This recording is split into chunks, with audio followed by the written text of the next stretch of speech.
hotbed in this area.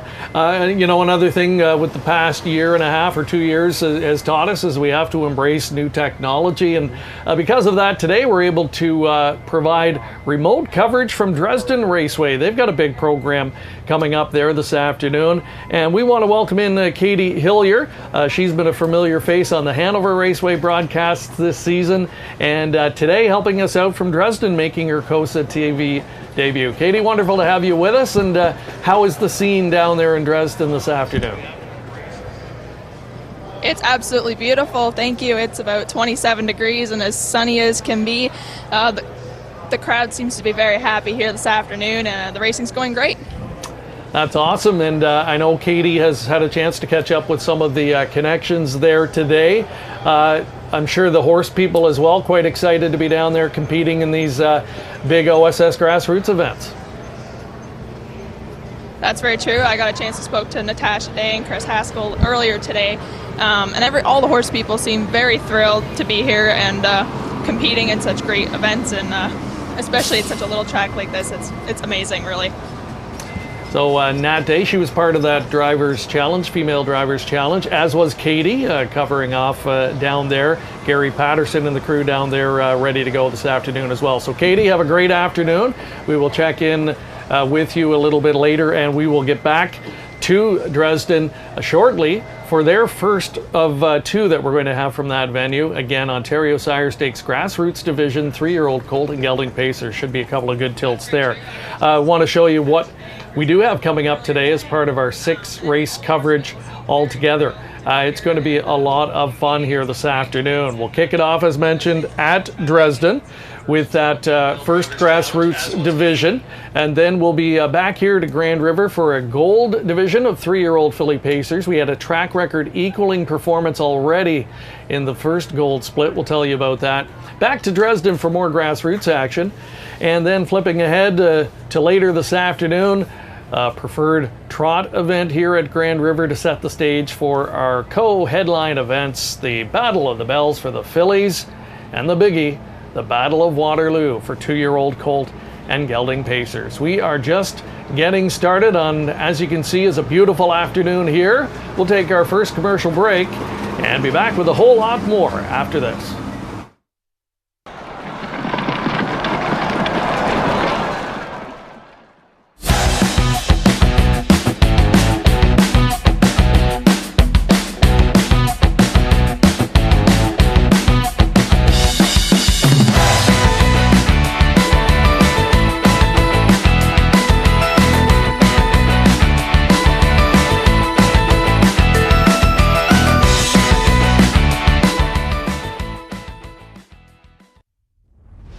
Harness Racing Update is the sport's most comprehensive and timely news source.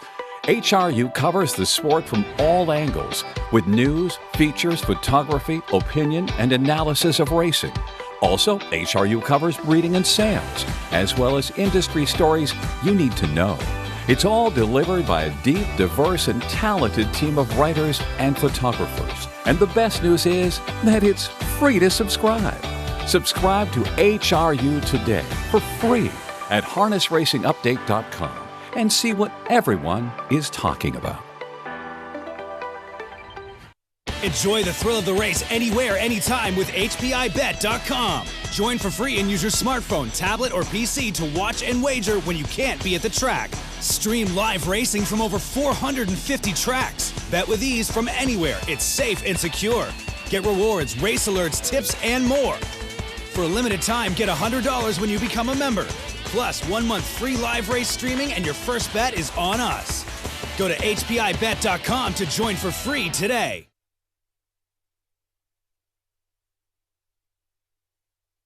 And welcome back to Elora, Ontario, Grand River Raceway. And it is the scene of Industryday 2021. And we had a shot of folks in the backstretch parked over there, picnic blankets, and we've got a couple of tents set up over there. It really is wonderful to see the entire crowd here, both in the backstretch and on the tarmac, as we, get closer to normal. We hesitate to use the word, back to normal, but hopefully heading in the right direction in that regard, Mark. And it sure feels a lot more like the traditional industry days that we are used to seeing. Yeah, it does. And I think for a lot of people, maybe they're a little hesitant to get back out there, but a day like today, the fans here, there's that energy, and you can just feel it, even if it's not a big day right now. If you're at a racetrack in Ontario, you can tell people are happy to be back, and there's just those good vibes, and hopefully we can carry that on for quite some time, as it feels like the summer is flying by pretty quickly as we're already into August now. Yeah, for sure. And we're excited to be able to showcase a couple of our rural venues today, but as you can see, beautiful venues. Grand River here in Elora, picturesque, kind of a little tourist town, as mentioned, located very close to the Tri-City area here. And then Dresden down in the west end of the province, a couple of hours from here.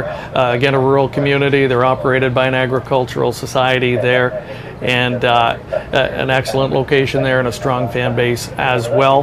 They had a big day there yesterday, a big weekend there. Today, of course, OSS Grassroots. Yesterday they had Black Heritage Day and a lot of tradition in that area in that regard as well, and they were able to celebrate that, and by all accounts a wonderful day there. Yeah, by all accounts, like you said, everything went well there, and it is just a real big weekend, as this is closing weekend at Dresden as the season comes to an end after today's holiday Monday card, and they're wrapping it up in style with the OSS Grassroots in town for the 3-year-old Pacing Colts. All right, let's look at the field for that first tilt that we're going to see today at Dresden. There's Donnie Rankin on the 1 Mustang Beach, getting a look there at Travis Henry.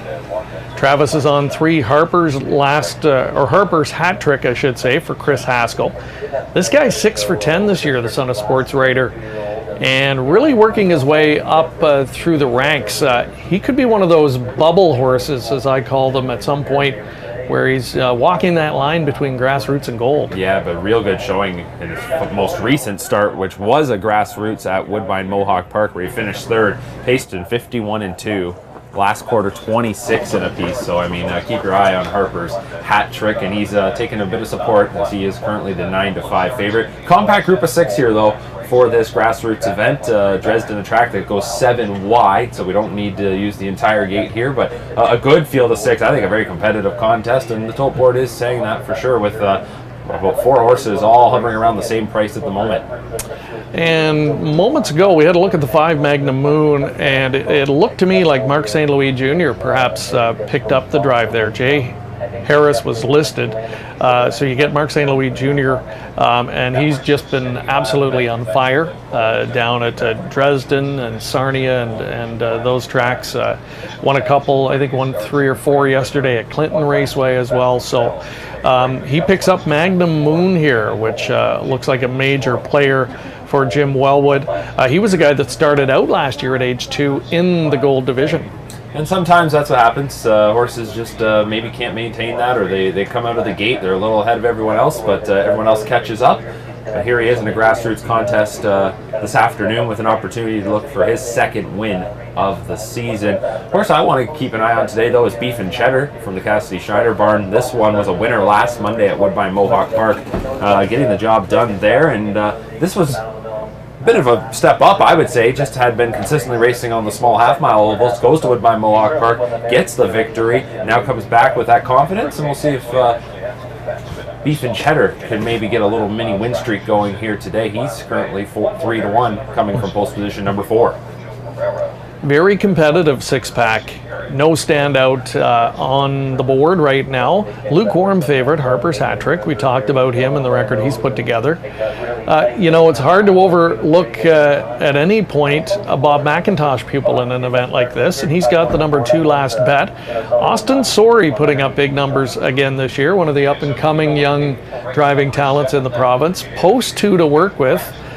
The form not that bad, and you're getting 13-1. Yeah, never would expect to see a McIntosh horse, especially in this part of Ontario, being overlooked, but 13-1 is pretty enticing at the moment for Austin Sorey. Good opportunity today to drive in those grassroots contests. Austin Sorey would be one of those drivers that would typically be here at Grand River, but with multiple stakes happening across the province, he gets an opportunity to go and drive for a barn like the Bob McIntosh stable, where he has been driving a little bit more for McIntosh on the smaller ovals, and good opportunity to just continue to work that relationship here today. So as you can see, again, Dresden Raceway this afternoon playing under ideal weather conditions, ideal weather and track conditions here for the long weekend. So we'll get you back there in just a moment. We're trying to get an interview that we did earlier today, just having some technical issues. Again, a lot of moving parts here. When we're broadcasting live from here, we're bringing in Dresden as well, a track we don't normally broadcast from. So we're going to try and get that to you, but we will get back to that race here in just a moment as we get a look at the field for the Battle of Waterloo. Maybe we'll bring that up, get our producer to bring that one up so we can take a quick look ahead to that. That is the main event coming up later this afternoon over in race number 11, which is the finale today on the card. And as mentioned, a big headliner. Not every year that we see this, but this year is the case. Better Have My Money at this point seems to have established himself as the horse in the division. He is perfect coming into today's final. 3 for 3 victories in 2 gold events, and then last week's elimination, and the way he won his elimination last week, a 4.5 length convincing, just a statement performance. That was on the heels of a 151 and 4 mile 2 starts back, and just right out of the gate, this has been one that turned heads and just continues to roll right along. It's a little early to maybe put the word superstar around one, but yeah, this is a horse that's going to quickly be likely, if he can come up big today, put himself in that kind of conversation. Trainer Nicolucci, owner George Miller, already with a winner here this afternoon. Sweet Pink took a grassroots division, and this is of course the one that they really have their eye on a little bit later today. Gabby Sasso sends out Aaronwood Eve from post 3 for Jody Jameson, or Jody in the driver's seat, and they'll send out Warwi Expat as well, that same combination in the Battle of the Bells, and both look like serious contenders, so the potential for a big day for that trainer-driver combo as well. Very big opportunity there, and if you got Jody Jameson in the Battle of Waterloo, well, you got a lot of success in that event behind you, so Jody looking to add to his impressive totals in this race. He is tied as the leading driver in the Battle of Waterloo, and he is the leading driver by wins in the Battle of the Bells as well. So yes, we will track that as he looks to pad those totals here this afternoon, an event where he has had tremendous success. He and Father Carl, part of the rich history here. That's the first thing that comes to mind for a lot of people when you talk this day.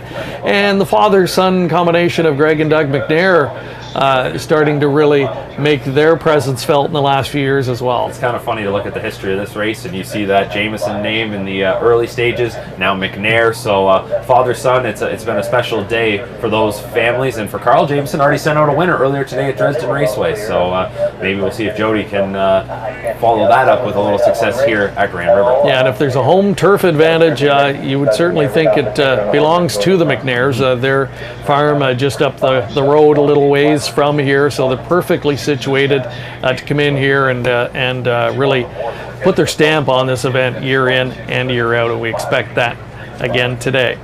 All right, I think we're going to head back over to Dresden Raceway now, where it appears that the starting gate is getting ready to roll. The first of 2 that we'll have for you there today. 3-year-old Colt Pacers in the OSS Grassroots action.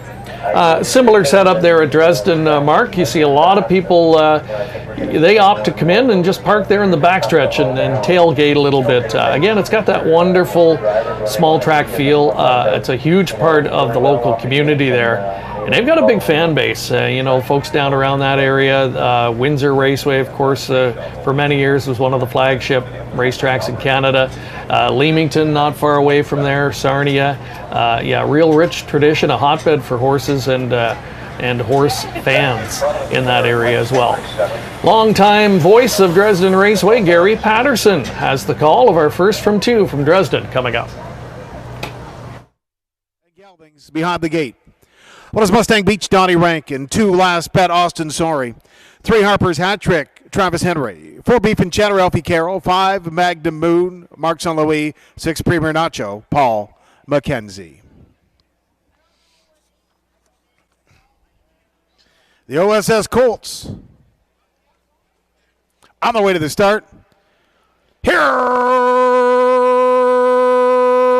they come.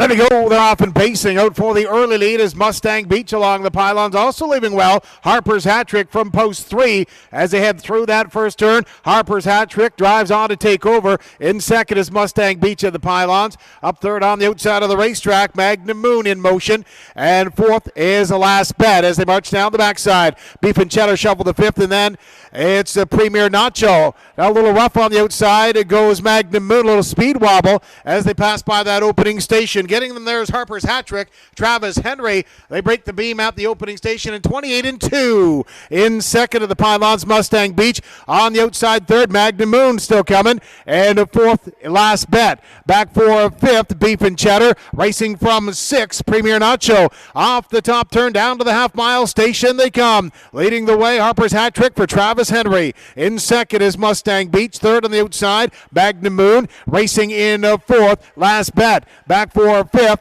is Beef and Cheddar. In sixth, Premier Nacho. Half mile is reached. A good time of 59-2. Nice and easy for Harper's hat trick and Travis Henry on the front. In second, as they swing off that top turn, Magnum Moon racing in the third on the outside. Last bet underway. Fourth, Mustang Beach. They move down towards the third station. Stretching out a little bit now is Harper's hat trick, finding some pace. And second is Magnum Moon of the pylons. Third on the outside, last bet as they roll past that three-quarter pole. Harper's hat trick at 128 flat. And going to step off lively this last quarter. Harper's hat trick and Travis Henry off stride. Now goes a number 5, Magnum Moon, but down the lane they come. It's Harper's hat trick leading the way. In second, last bet, waiting for a falter. Last bet now charging up on the outside. Harper's hat trick, last bet on the outside. They're timing it to the wire. Harper's hat trick hangs on. Last bet is second. Premier Nacho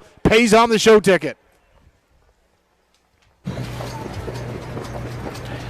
All right, three-quarter time, 128-2. We'll try and get you the eventual win time, and we'll get back to Dresden in a moment and recap the prices. That ended up being a really interesting contest. We talked about it just before the race went. Last bet we thought was under bet there, according to the odds the last time we saw them.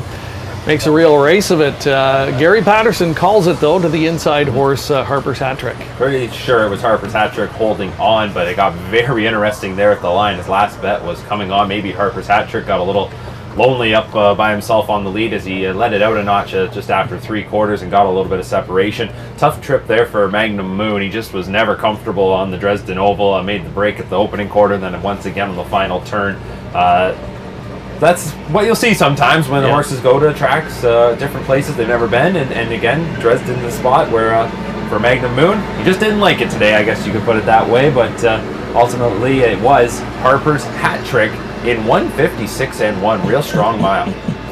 That's a big mile over the Dresden Oval, and especially off of 59-2 half, really that dictated, I think, the outcome. Ultimately, Travis Henry able to get to the front quickly and control it. So in contrast to what we saw from Magnum Moon, who didn't handle the track well, this one handled it beautifully, and that really ended up being the deciding factor because he needed that last quarter sprint to be able to hold on narrowly. Yeah, it would be interesting to see what the last quarter was for last bet as he was making up ground there. Deep stretch coming up just short, but Harper's hat trick now a 7-time winner this year. You mentioned it, Greg, all the wins he's collected, 6 for 10 coming into today. Now he's got lucky number 7 to his name and gets it done in 156-1. We've got Clinton connections clicking here. Chris Haskell, the trainer, co-owns, along with Grant Shelton of Goderich, Ontario. And a nice win for them, and they've got a nice colt on their hands here. Now 7 wins and 11 trips postward this year. Adds another 10,000 plus to the scorecard this year. So almost $40,000 earned. And now a winner in grassroots action after finishing third the first time out against grassroots types at Woodbine Mohawk Park, where he was third in a fast 150 and 4 mile. He'd never been anywhere near that speed prior to that, so obviously set him up well for today. And, the fact that he's a sports writer, they're built for half-mile racing here, it seems, in Ontario. And, nice story for some small-time connections who've got a good one on their hands. Yeah, nice to get the victory today, too. That's the second time he's competed in grassroots events and gets the points that he'll need to try and get into the semifinals later on this season. And before you know it, that'll be here towards the end of September, those grassroots semifinals. And today, perfect day to cash in, as the numbers were a little lighter than usual for a grassroots contest there. So for those that went there, they were certainly licking their chops to try and take full advantage. Absolutely. All right, we're welcoming those of you tuning in today. If you're just joining us, we've got bonus coverage. We just had a race from Dresden, the first of two there, OSS action, and we're going to be back here at Grand River for the upcoming 8th race, which is an OSS Gold event for 3-year-old filly pacers.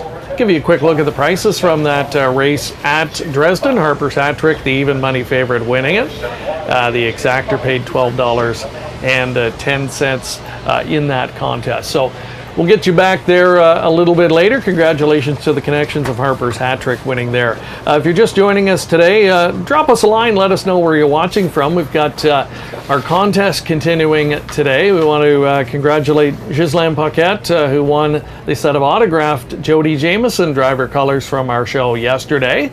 And today, just simply like and share or make a comment and let us know what you think of the show. Maybe chime in on our poll question. Let us know where you're tuning in from, and you'll automatically be entered for a chance to win a set of Doug McNair autographed colors, which is the prize today. And we thought that was appropriate, as Doug McNair in recent years, Mark, has really been the dominant force in the Battle of Bells and the Battle of Waterloo. Certainly has. It seems each year he finds himself in the winner's circle in one of those events. Last year it was Better Son taking the Battle of Waterloo. 2 years ago, Karma Sealster in the Battle of the Bells. So Doug usually loves this day, as we already mentioned. Big day for the McNair family, and they'll look to have a little more success here today. And good luck. Enter our contests and take home, hopefully, one of those sets of colors, a great group that we'll be giving away throughout the season. All right, big day in store here. And one thing we were commenting on, Mark, at the beginning of the day was how fast the track here at Grand River has been playing this season. We think conditions are conducive to potential track records today. And in fact, we had to update this board because earlier this afternoon, Vols Delight equaled the filly pacing track record. Talk about a hot start to the day, as Vols Delight, one of the most recent horses to put themselves in the record books here at Grand River Raceway. It has just been a fast oval this season. Seems each week there's a new record established here. Last week they had a 2-year-old trotting filly, Adair Castle, who set a Canadian record, winning in 1:57 and a piece. So here today, I think these track records could be in jeopardy. That's a big mile for the 2-year-old pacing colts. If that one gets broke, I'd be maybe a little bit surprised, but I think the 2-year-old pacing filly record is definitely in jeopardy here today, and maybe coming up in this next gold division for 3-year-old pacing fillies, maybe Vols Delights won't be on that record page for long. We could see if somebody else could lower it.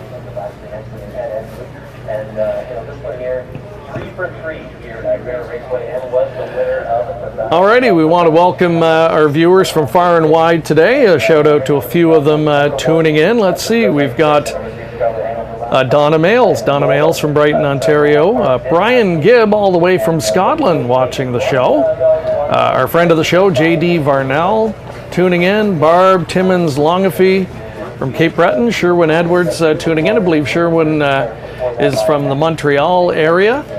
Great to have you all on board, and yes, we would love to hear from more of you throughout the afternoon. There's a scene, and we're not at a typical capacity, but certainly much different than last year, Mark, and beautiful tarmac. You can see a portion at the bottom of the screen of the new area that has been built for the simulcast and live racing fans, and a new pavilion that they've added here to Grand River as they expand the property, expanded gaming in the main footprint of the grandstand, and they've built this new area down toward the first turn, and it is something to see. It's gorgeous. When you come right through the doors, you don't even realize you're at a racetrack. You think you're walking into a a conference center or a hotel. It is a real nice facility that they've got there, and that area that you mentioned, Greg, picnic tables set up. There's a bar in the simulcast area just inside there, so that's a real good spot. If you're planning your trip to the Grand River later this season, you'll definitely want to maybe plant yourself right there for the evening. All right, and we're getting ready to go with our first of the afternoon as part of our coverage from here. It is a $101,400 division of the Ontario Sire Stakes, 3-year-old filly pacers. We're going to see Bob McIntosh back in this one. We saw him close runner-up in our first race from Dresden. The talented filly Best Head West from Post 1. She hasn't been able to win yet in 5 this year, Mark. I've been watching her from the get-go. I love this filly, and she's just better than that record indicates. A victim of just some bad racing luck, poor trip scenarios, but she's been knocking at the door. And that's it. Sometimes, eventually, you do break through, and maybe a day like today where you land the rail starting spot on a half-mile oval could be her opportunity to really finally get that victory that she's been looking for. And it'll be Stern Wish here, who has been turning heads, and especially did that in her most recent start when she won a gold event, jumped up to the gold level, and posted a 150-4 score for trainer Carmen Osceola. Doug McNair had already been to the winner's circle here today. He will look to get this one to the line once again and see if she can double up in gold action. I thought last year the 3-year-old pacing filly group in Ontario, or I should say the 2-year-old filly pace group, I thought it was a nice competitive group. Scarlet Hanover seemed to be the top one. Vols Delight was right there as well. Coming back this year, it looks a little more wide open than I expected. Scarlet Hanover, you see her back. She was the winner last year in the Battle of the Bells. She goes from post position number 3. Her 2 races here in Ontario, she's got a first and a second. Hard to knock it, but she isn't that horse that everyone thought might be the dominant one, and that, I think, has opened up the eyes to a few others who are going to take shots here in the gold now. Western Wish, your post 4 starter, the talk of the tote board right now at odds of 3 to 5. Really turned heads last time out with that off-the-pace win, 150-4, lowering your lifetime record. Big speed on the end of the mile to win from off the pace. I guess the question today, Mark, as we get ready for the post parade, is will her racing style, which appears to be off the pace, preferred, suit her well here today? Yeah, it'll be interesting to see, and I'm going against her here, and I like that everybody's throwing their money at her because it's inflating the prices a little bit. Doug McNair's going to have to get crafty with her here this afternoon, and maybe he knows something that we don't. Maybe he knows that she'll get off the wings if he has to use her. Maybe it just hasn't had to go to that yet. Let's meet the field. There's Joanne Colville, as always on Industry Day, acting as our parade marshal. And here's the number 1, the Best Head West, the one that I'm going to pick in this spot. I think she's ready to break out. Talented daughter of Better's Delight, who made $190,000 last year for trainer Bob McIntosh, who co-owns. Trevor Henry in the driver's seat. Shiatsu Sealster is number 2. Louis-Philippe Waugh co-owns this Daughter of State Treasurer, and most recently back-to-back runner-up finishes in grassroots action. Scarlet Hanover, the star of the division last year with almost $500,000 made. Back into the barn of Ashley Hensey. Husband Ed will do the driving. Western Wish from the East Coast now to Ontario and having lots of success. We'll see if that one can double up. There's 5 Nightlife Sealster. Had a good campaign last year in just 7 starts and a little bit camera shy this year. Sean Stacey trains. James McDonald aboard the Daughter of Sunshine Beach. Sylvain Filion drives Andre Day for trainer Dr. Ian Moore. She got a confidence boost with a victory in her most recent start, dropping down to the grassroots. Comes back up to the gold here this afternoon. Just a moment ago, had a look at Jody Jamieson aboard Cyclone Sister for the Millar Farms and Nick Galucci. They've already clicked for a winner on the program. And always watching. Starts from the outside, post position number 8, Bob McClure driving for trainer Ben Wallace. 2 for 5 this year, is always watching. Tried the gold last time, made a break in the stretch. We'll see if that one can rebound here today. Currently the longest shot on the board, second longest shot on the board at 19-1. So Best Head West, there's a look at her. Again, very attractive, 8-1 price. I think you'll know a lot about how she's going to do in that opening 1/8 of a mile. If she can get away somewhere in the top 2 or 3, going to be a major factor. Not 100% sure how she will handle the half-mile oval. Typically, when racing at the big track at Woodbine, an off-the-pace type, although she did show tactical speed 3 back in a gold division, but it's really hard to get a read on that too because she was the first leader mark in a 29-1 opening quarter over the 7/8 mile oval. They're not going to get down there in 29 seconds today.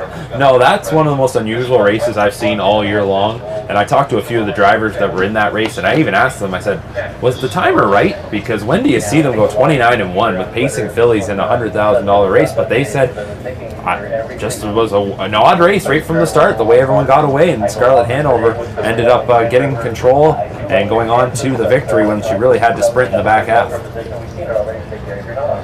9-5 as we go 2 doors down on Scarlett Hanover. What do you make of her, Mark? Again, the filly like this who did so much last year, naturally the expectations are sky high coming into the 3-year-old season.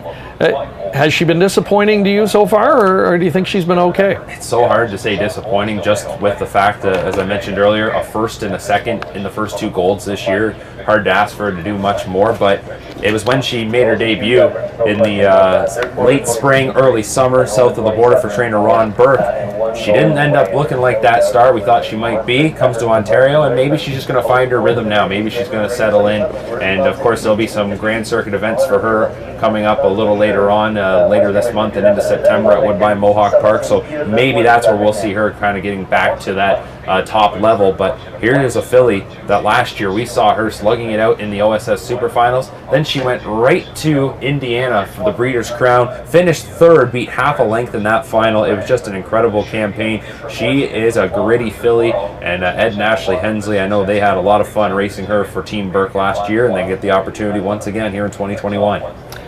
And Grand River Raceway was the scene of her Battle of the Bells victory last year. So why not return to familiar surroundings? That could be just what the doctor ordered to get her back into the win column. And hey, she was only beat a half a length in her most recent start, after holding on and winning by a neck the start prior to that in Gold Action. So just getting her season really rolling at this point in time. But no question, the new kid on the block, the new face in the division is Western Wish, and she's quickly made an impact. She has, and that victory last time out was just stunning. 150-4 as she went off at 4-1, which again was not a bad price to get, as it turned out. Now here today, you're looking at 4-5 on Western Wish. You're right, Greg. I don't know what the tactics will be here today for Doug McNair. I'm not going to doubt him, that's for sure. He knows this oval as well as anyone, but it'll be interesting to see where she lands in the early going. Maybe he'll just be patient and try to get her out and rocking, maybe moving to the half, and looks to, wouldn't be surprised to see her really coming hard first up. And perhaps the price on the board right now at 12-1, Shiatsu Sealster, going to get a step up in company though. She's been a runner-up in grassroots action in each of her last 2, has been lowering her time week in and week out, and a recent recruit into the Richard Moreau stable. So we'll see. He's got the confidence to drop her in here today, and she gets post 2 to work with. Our first race of the afternoon from Grand River, Ontario Sire Stakes Gold Division, 3-year-old filly Pacers. Upstairs now to Gary Guy.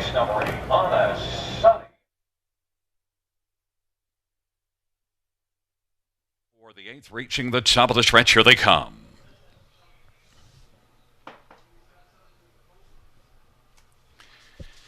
The 8th race, 3-year-old Gold fillies, gathering speed.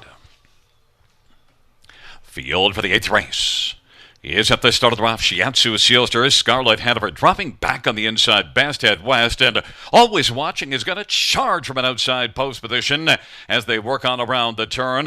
Scarlett Hanover in search of the lead. Scarlett Hanover and Hurricane Hensley storms to the front. Shiatsu Sealster is racing position to 2nd, and then 3rd. Always Watching from post 8 was able to get away 3rd. Western Wish is racing 4th, and then it is Best Head West, and then it is back to Nightlife Sealster and Rede Cyclone Sister, but Scarlett Hanover at 8-5 for Eddie Hensley has a lead of about 2 1/4. Shiatsu Sealster 2nd. Always Watching is 3rd, 26-3. It was a solid opening quarter, and Always Watching is going to pop out right now to challenge first over. Western Wish is racing 4th, and Andra Day is moving on the outside 2nd over. Now we'll have cover as Western Wish took out. Western Wish is spotted 2nd over. They're chasing Scarlett Hanover. Then to the outside, and Industryday now is taken over 5th. 6th is Best Head West, and then that is Cyclone Sister. And on the inside, Nightlife Sealster. Half was 55-2. Scarlet Hanover leads it. Always watching on the outside, chasing Scarlet Hanover. Shiatsu Sealster is the trip horse on the inside. Western Wishes rolling 3 wide. Best Head West, and then Industryday, Nightlife Sealster, and Cyclone Sister. But Scarlet Hanover is pouring it on. Western Wish on the outside is trying to close. Now has the lead down to 2 and is able to tuck down to the inside and saves him ground on the turn. 3/4 is 123-3, and it is Scarlet Hanover. But Western Wish is bearing down on Scarlet Hanover as they turn from Shiatsu Sealster is 3rd. On down the stretch rod they come. Scarlet Hanover, they turn on down the lane. Scarlet Hanover is digging in. On the outside, Western Wish. Scarlet Hanover wins it. Western Wish was 2nd. Best Head West was 3rd. Shiatsu Sealster was 4th. And the mile was 153 flat. Scarlet Hanover was able to grab the lead going in the backstretch, going to the quarter, and then it was business to the finish. Wow, and you know what, Gary? He went off at 8 to 1:53 the win time for Scarlet Hanover, just a tick off of the track record, which was equaled earlier in the afternoon by Vols Delight. Really no surprises in the tactics. Ed Hensley went to the front and grabbed control, thought he was the best, and turned out that was the case. And I think really impressive that she was able to turn on the Jets in that 3rd quarter and then kick away from them again in the home stretch. Yeah, that big 3rd quarter of 28-1, she just kept on rolling, and then maybe was getting a little tired, but you can't blame her because she went a big trip on the front end and was to the line first. Works out perfectly for Team Hensley here as Scarlet Hanover just continues to rack up the victories here at Grand River Raceway. They'd be wishing they could race her here every week. And Western Wish, really good effort. As we suspected, I mean, ultimately, I guess the fact that she had to come from off the pace, just a little too much work to do here today. But the effort was excellent in finishing 2nd, and no disgrace to be the runner-up to Scarlet Hanover, a filly of that caliber. So Western Wish, in just a handful of starts here, has asserted herself as one of the premier fillies in the division, and really adds a bit of depth in what is already a tremendously talented group. Yeah, it does. And again, for Western Wish, a big performance, like you said, gets a 2nd, so adds a good chunk of cash already to her bankroll now, which will jump up over $80,000 this season alone. And we haven't heard the last from her. I think her and Scarlet Hanover will likely have some good battles as this season progresses on. But Scarlet Hanover, who's now 2 for 5 this year, that's her 8th career victory for the winner of over $500,000. Of course, she banked just under $450,000 as a rookie in what was just a sensational campaign. Best Head West does pick up the 3rd spot. Again, her lack of gate speed, and she's just not as handy as the other fillies on a half-mile track. It hurts her, there's no question, but she was right there with another nice payday, so she's grinding out some big money. She's the one that, as we watch all season long, I wouldn't be shocked to see her at season's end, making a little bit more noise in the win column, but time will tell. It's a long season, a lot of ups and downs, a lot of peaks and valleys. Shiatsu Sealster, good effort for that one in the first gold test. Yeah, moving up from the grassroots, as you'd mentioned, with back-to-back runner-up efforts. Today goes to the gold, maybe thinking the idea, she's racing well, come to a half, it's all about post position a lot of the time. She ended up drawing well, and as it turns out, gets a 4th, and you can see right there, if you just play those inside numbers, that's what your superfecta was. 3, 4, 1, 2. And just to your point, too, about Best Head West, we had the great shot at the start on the cable cam. How quickly was she out of the shot? She just does not have that gate speed. She lost about 6 lengths in the blink of an eye, and yet later on the mile, there she was finishing up well to get into the money for a 3rd place finish. Yeah, you just can't do anything silly. You can't try and push the horse to try and hold that position and risk her making a mistake. Scarlet Hanover, what a nice filly, the daughter of Bettor's Delight, made $450,000 last year, already well over $100,000 and counting this season. For the Burke Racing Stable, Frank Baldacchino, the Jan Stable, Silva, Purnell, Libby, and Weaver Buscemi. Big ownership group on that filly. Great job by the husband-wife team of Ashley and Ed Hensley with this filly last year, and they've got her going again here. $5.40, not a bad win ticket return. All things considered, Western Wish, Best Head West, Shiatsu Seal to round out your top four. You're not going to get rich playing the superfecta there, a dollar combination, 44.35. So they all raced to form in our first race of the afternoon from here at Grand River. A lot to come from this venue as part of Industry Day. We've got a preferred trot coming up. Later on, of course, the Battle of the Bells, the filly counterpart to the main event. The Battle of Waterloo for more than $250,000. That's coming up in the finale. But before that, we're going to head back to Dresden Raceway. After the break, we'll have another grassroots division from that venue.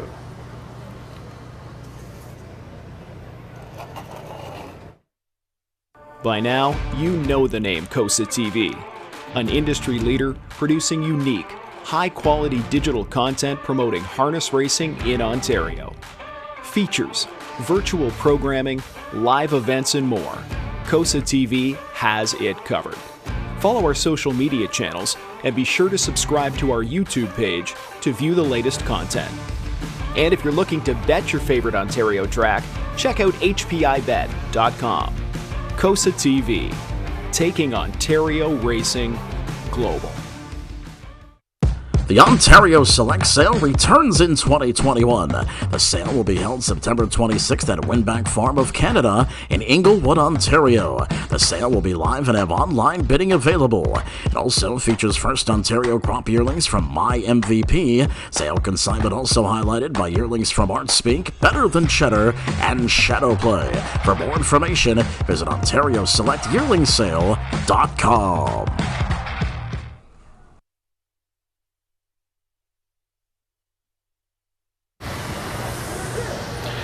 Welcome back to Grand River Raceway in Elora, Ontario. Beautiful one for Industry Day 2021. Welcome to you wherever you are watching in today on our various social media channels. We're going to bring up our poll question again. We had a few people respond, and so far I think it's a resounding yes, but we'll let you weigh in on that. As mentioned earlier, big news coming recently that Grand River Raceway will continue its evolution. And starting next season, work will begin on expanding the track from a half-mile to a 5/8 mile oval. Well, Mark and I weighed in. We both like it. We think it really adds a new element here to the provincial program. Want to let you have your say. Yes or no? Do you think this is a good move? Do you like the move? And again, everybody who drops us a comment today, like or share our broadcast this afternoon, you're automatically entered for a great prize, a set of autographed driver silks from driver Doug McNair, tied with Jody Jamieson as the winningest driver in the history of the Battle of Waterloo. And we had a set of Jody's colors that we gave away during our broadcast at Hanover Raceway this past Saturday. And we'll be giving a set of Doug's autographed colors a little bit later following our show today as well. So again, for everybody that engages with us on social media today, you are automatically entered for a chance to win. Got a big one coming up from Dresden in a few moments. We're going back there momentarily for a look at their second grassroots division as part of our live coverage today. Great to be able to bring the action from there. Katie Hillier is joining the broadcast today, and we checked in with her earlier. Going to head back there now. Earlier today, she caught up with driver Nat Day, who we're going to see in the upcoming contest.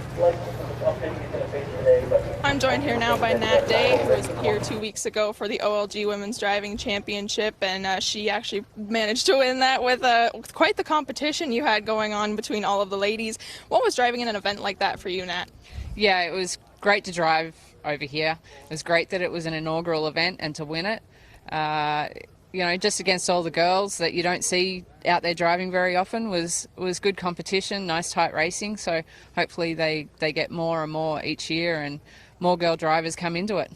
That's our hope anyway, and obviously we want to inspire more girls to get into the horse racing industry, and hopefully this will push us towards the right steps anyway. But In race number 7, you're driving Holly's Treasure for trainer Cassidy Schneider. What do you think he's going to do here this afternoon? Needs to step up just a little bit. He hasn't won in brilliant time, but I think it's going to be a very fast race. So if we can get a check, we'll be happy. So yeah, it's first time in the deep end for him a little bit too. So he'll need the experience. Yeah. Well, I wish you and Cassidy Schneider the best, and good luck here this afternoon. Perfect. Thanks. All right, nice to hear from Katie and Nat Day, who we're going to see in the upcoming race from Dresden. But in the meantime, let's get a look at these trotters coming out of the paddock location, and there's a nice look inside. I love this, where you get a real up-close look at the individuals, and they're all making a good pre-race appearance here as we get set for a group of older, hard-hitting preferred trotters here, Mark. Good tilt coming up in the 9th. Yeah, each week here at Grand River, this preferred trot has been quite a show and some good battles, and we're going to see some familiar faces, a couple new ones mixing it in here today as well. All right, hi to everybody tuning in today. We've got Andy Carnegie from Red Deer, Alberta, tuning in. Oh, look, Lori McKelvey's watching today. That's a surprise. Hi, Lori. And yeah, let's meet the field here for this preferred trot event. We just had a look at Red Hot Torch. Louis-Philippe Bois picks up the drive on Timel Riggs for Mark Etzel, who owns and trains this guy on the board in 7 of 10 this year. There's Archie Starr, currently the longest shot on the board. Maybe Scott Young can work a little magic here for a big upset. Catch Canna the 5, Jacques Dupont. The trainer, J.R. Plante, driving this 2-time winner in 10 this season. Tricks and Stones took the preferred here at Grand River back on July 7th. Last time out, though, tough starting spot and ended up trailing all the way around. We'll look for a big bounce back today. Will he or won't he? Professional, this guy. 43-time career winner, almost $400,000 earned. Colin Kelly teams up here with trainer Kyle Bossitz. Cool Muscle, you just got to look at the current 3-2 favorite. Cool Muscle, Scott Coulter for trainer Jessica Hayter. And Cool Muscle, that 7-year-old gelding, is looking to make it back-to-back preferred scores. Polar Hall, the 9, gets Bruce Richardson in the driver's seat for Kevin Davidson. Bruce trains this one, and another that is in very good form. And I think that's what you notice here with this preferred 2 and 3 handicapped trot, is that the form is good for all of them. Maybe none better than that recent start of number 1 Gold Edition with Blair Burgess, the trainer, doing the driving himself. This one really impressed when switching to this venue last time, and caught the horse players off guard a little bit as well. Yeah, going off at a good price there of 9-1, and posts a victory of nearly 2 lengths, 157 and 2. A change of scenery did this one real good as he gets his first win of the season. Gold Edition, a nice trotter for the Burgess barn that has made over $177,000 life. Got 11 wins, and Blair's going to continue doing the driving himself here today. It worked last time, so why not stick to that game plan? And Blair's already sent out a winner earlier today. He won a grassroots with Doc's Delight. So we continue to get a look at the trotters here as we near post time for the 9th race from Grand River. We've got that grassroots division coming up in a moment from Dresden as well, so we're going to tape that and bring that to you on tape delay following this edition of the Preferred Trot, which is just moments away. Interesting, the favorite right now at 3-2 comes from the far outside of the starting gate, and that is Cool Muscle. I think certainly able to get it done if you look at the horse on paper, but how do you overcome post 8 in this spot? I'm very surprised that he is the favorite and taking the support that he is. It's not that he's not in fine form, it's just I can't see another situation where he's going to loop them and just like he did in his most recent start. This is a tough group here today, and there's going to be plenty of action, so maybe it sets up for him to try and pick up the pieces, but I think I'd be going in a different direction. And now favoritism has shifted. There's the other one on your screen at the moment, number 3, Timel Riggs, and you noted it, Greg, that Louis Waugh gets the call here today. Trainer Mark Etzel did the driving last time out, got the victory at Georgian Downs, now comes here to the half-mile oval. He's been racing between Georgian and Woodbine Mohawk Park, now coming to the half-mile track. Mark Etzel's barn has had a good go in the last couple of weeks. Louis Waugh, he's been having a nice run as well, so we'll see if they can team up, and the public seems to like this combination here today, as he is now 6-5. That's the one that I've put on top in this spot. I think Waugh will get along well with the horse. a big turnaround from last year with that 1-for-22 record. Has already tripled that win total this year and matched the earnings for all of last season. So getting a little bit better here with another year of maturity is Timel Riggs. Will he or won't he? Just a great old tough campaigner.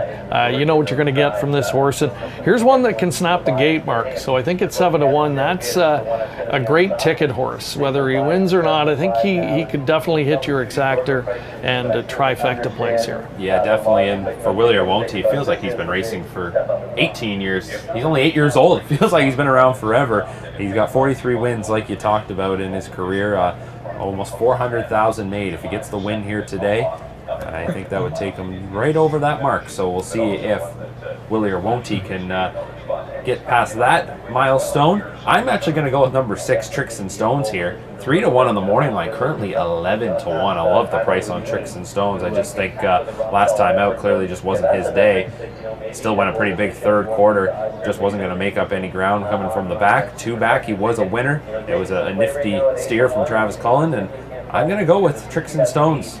He's already been a preferred winner this month, and 11-1 is just way too enticing of a price to not take a stab. It is Industry Day at Grand River Raceway, and we welcome all of our viewers today. A few more to give a shout out to. Al and Deb Miller. I believe it's Al and Deb Miller. Watching from Indiana. Hello to them. Brad Richardson from Mississauga, Ontario, tuned again.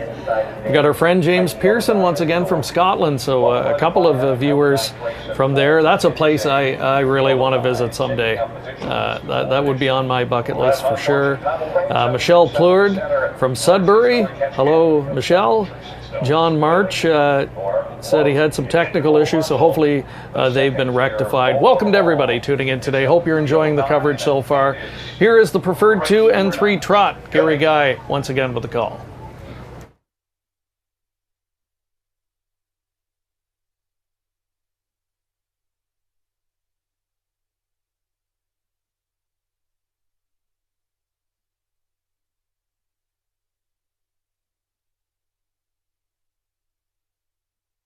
Duke on the outside.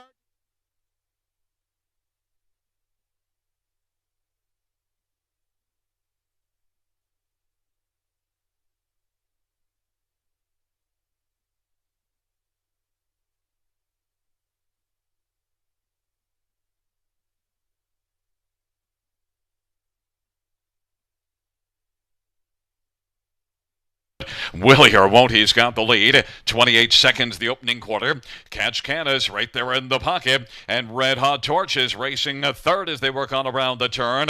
Polar Hall is positioned 4th and Timel Riggs is 5th right now. And then Cool Muscle now starts to work to the outside as the field comes off the turn and races on towards us. And Tricks and Stones follows Cool Muscle on the outside as they head on past the half and then down to the inside. That is Timel Riggs and then being followed by Archie Star. Halftime 57-2. They work into the backstretch. Willie or won't he for Colin Kelly's got the lead, but Catch Canna is right there in the pocket.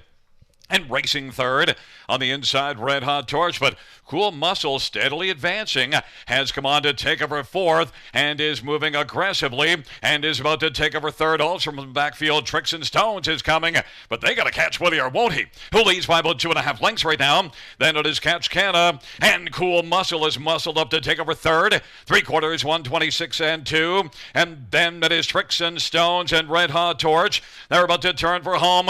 Willie or won't he? 3/4, 126-2, and it is Willie or won't he and Cool Muscle, and then Catch Canada. They come on down the stretch drive.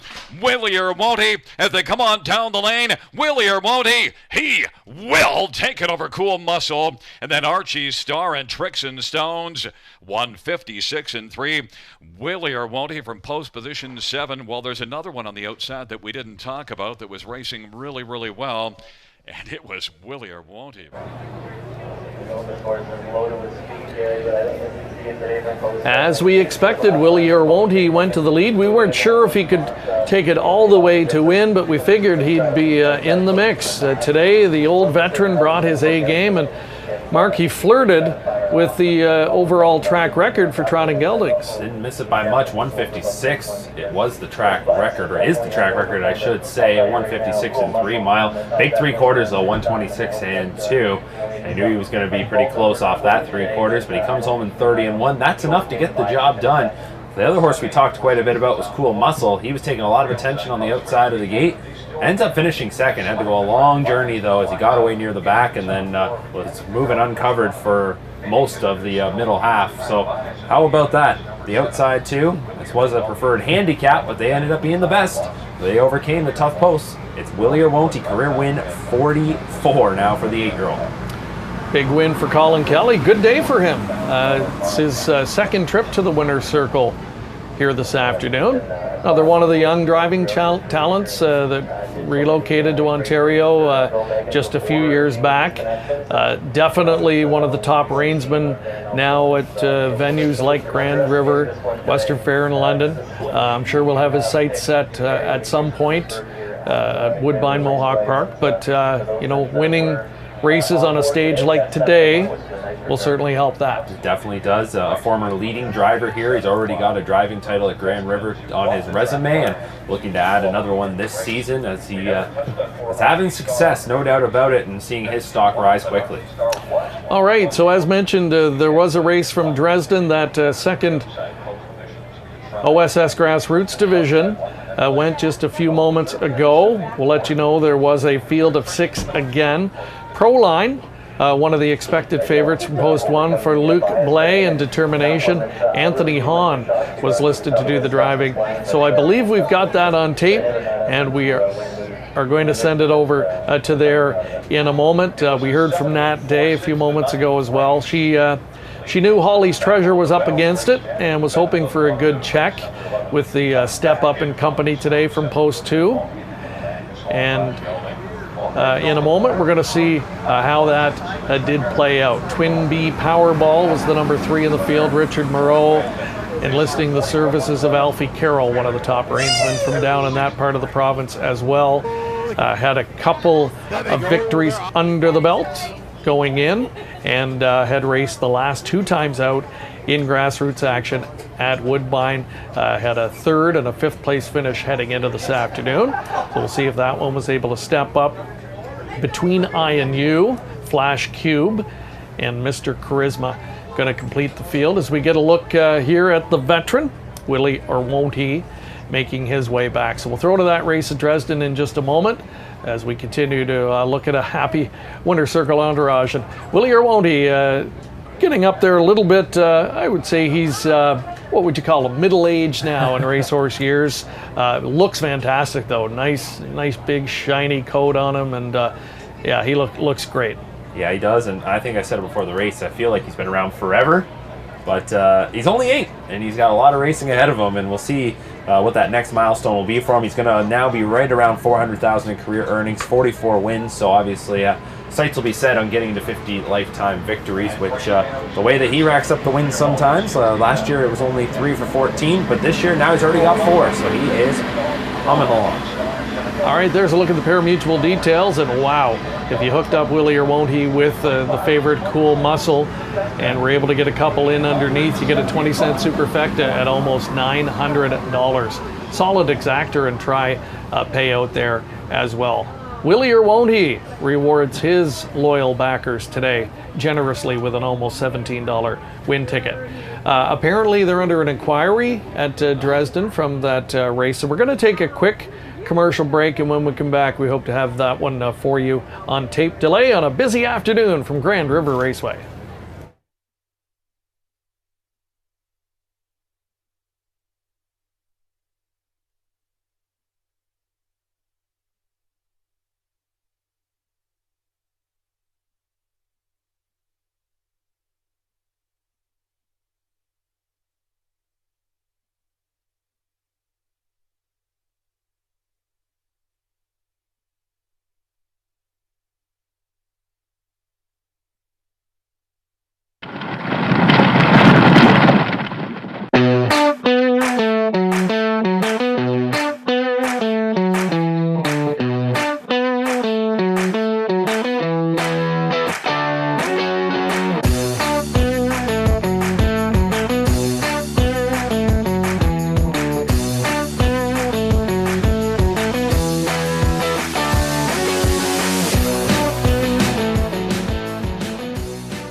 Harness Racing Update is the sport's most comprehensive and timely news source. HRU covers the sport from all angles with news, features, photography, opinion, and analysis of racing. Also, HRU covers breeding and sales, as well as industry stories you need to know. It's all delivered by a deep, diverse, and talented team of writers and photographers. And the best news is that it's free to subscribe. Subscribe to HRU today for free at harnessracingupdate.com and see what everyone is talking about.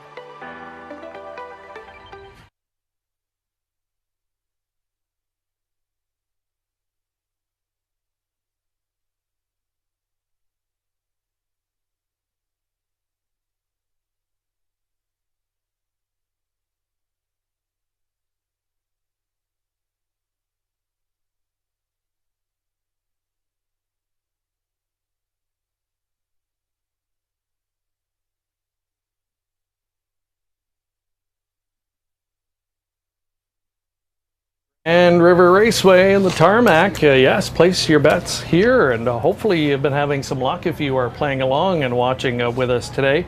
We're going to have to apologize. We had some technical difficulties and are unable, unfortunately, to bring you that other grassroots division from Dresden Raceway. So hopefully we can get it up maybe on the website later on today. But again, we apologize for that. We've got a couple of big ones still to come here as part of Industryday 2021. Our two headline main events are coming up here. The Battle of the Bells and, of course, the Battle of Waterloo. Let's give you a look at the results, at least from Dresden. It appears Proline was the winner in that other grassroots division, a 155-1 victory, so as expected. And Anthony Hahn did drive for Luke Blay and Determination, Flash Cube, and Mr. Charisma rounding out your top three. Congratulations to the Connections Proline, who started his early career down with Jack and Scott Ray and was purchased privately last year, turning out to be a nice 3-year-old season for him. Let's give you a look at the field now as we set things up for the Battle of the Bells. That's coming up next in race 10. A purse of just over $145,000. We're going to see a starter here from the John Pentland barn. Pentland will also have one in the Battle of Waterloo. Gabby Sasso with post 3 starter also has a contender here and a contender later in the main event. Looking to pull the rare double in the two feature events are those stables, and for the Sasso barn, a real good chance. Warwick Expat currently 2-1 second choice, leading from post position number 3. This daughter of sports writer won her elimination last week in 155-4. A real good looking performance, since she's now won 2 in a row. But ultimately, after last week's eliminations, all anybody was talking about was the effort by Love That Smile. And right now, she is your even money favorite, and then landed the rail. So Love That Smile, expecting to go off as the favorite, as she will look to build off what was a track record equaling performance last week of 154-2. We will have an opportunity to go back and look at those eliminations. And Greg, that third quarter throwdown was something, with Love That Smile hooking up with Cheryl's Shadow in what ended up being a track record equaling performance. Speaking of Love That Smile, her driver Louis-Philippe Bois hoping for big things today, and earlier today Robert Reed Jr. caught up with him for his thoughts.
All right, getting a look at the field there, and we'll come back with that interview again in just a moment.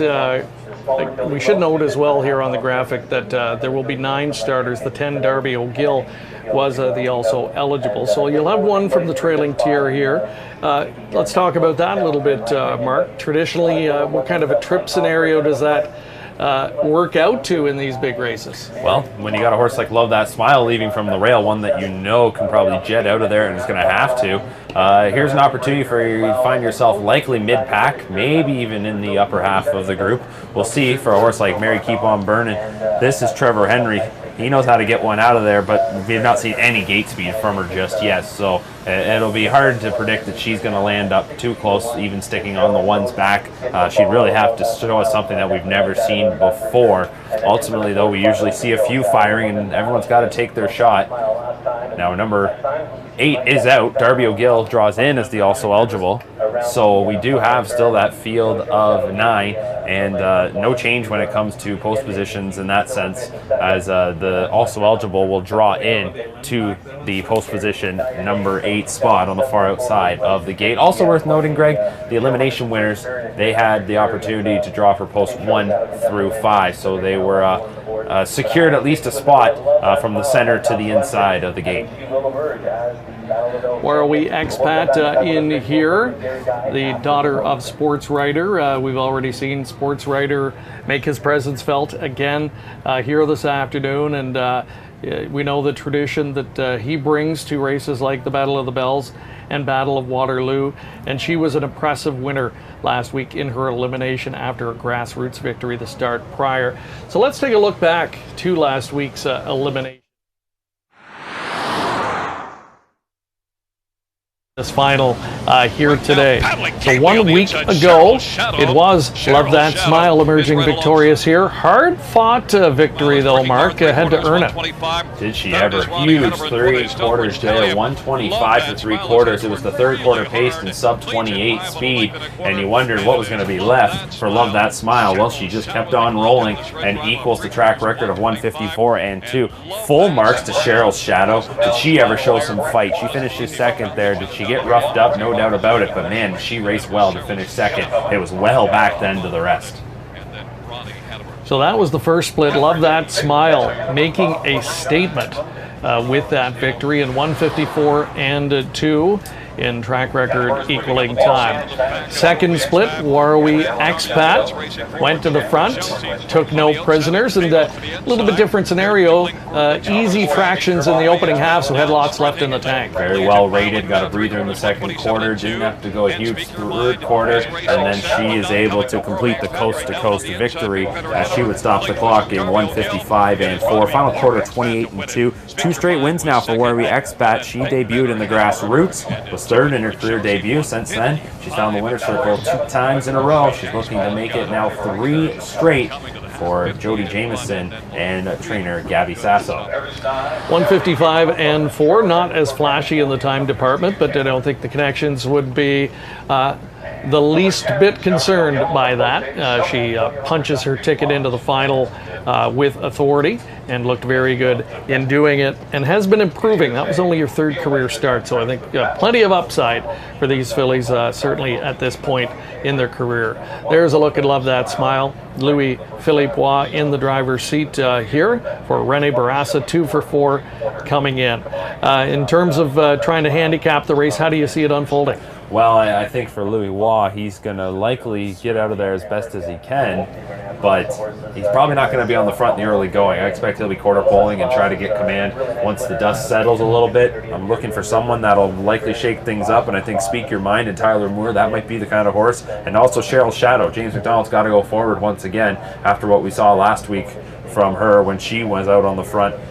Going a big opening quarter of 27 and 4. So I think there'll be a few levers there, and Louis Waugh, like I said, let's expect him to let the dust settle, and then he'll be on the move with the favorite.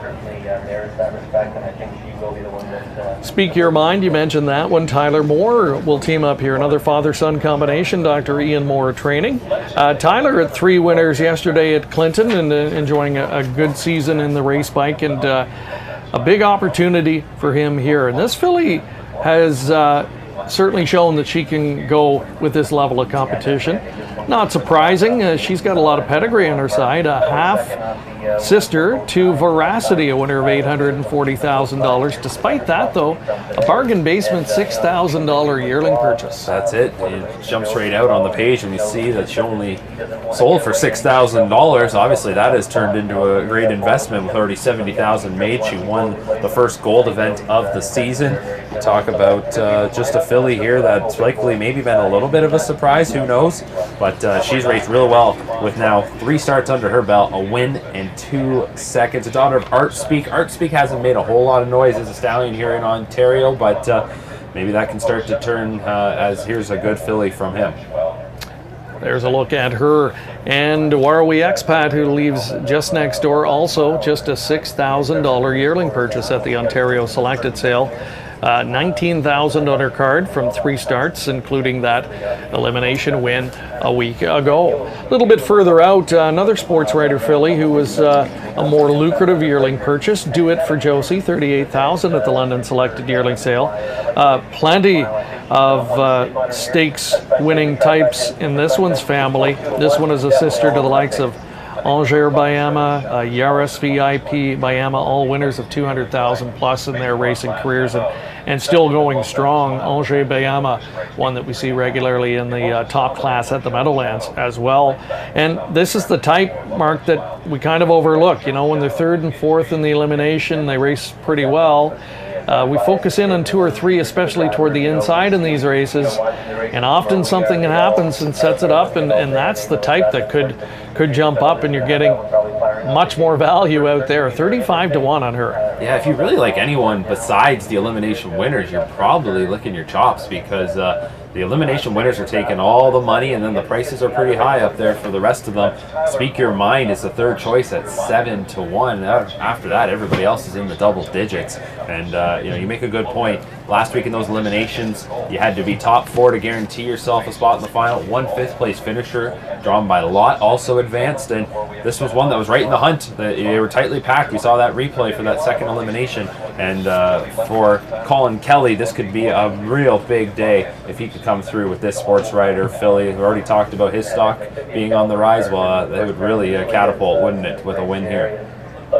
Nice look at the crowd, trackside, getting ready in anticipation of our 2 main events. The Battle of the Bells coming up here next, 145,000 plus on the line. And of course, race 11, the finale today.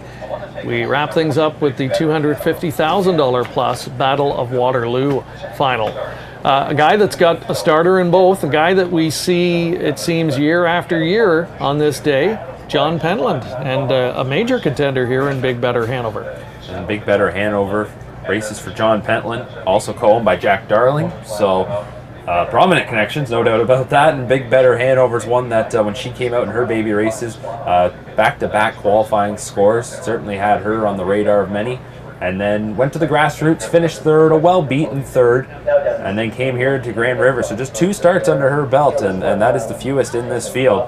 Bob McClure going to sit behind her once again. He wasn't here for the eliminations last week. He opted to stay at Wood. Got family connections here as well with this one. So you already talk about family connections on a day like today. This could be a special one for the McClures as well. If Big Better Hanover can come through, she's currently 19-1. Those who follow COSA-TV regularly and were tuning in for the baby races back in mid to late June will remember Cheryl Shadow.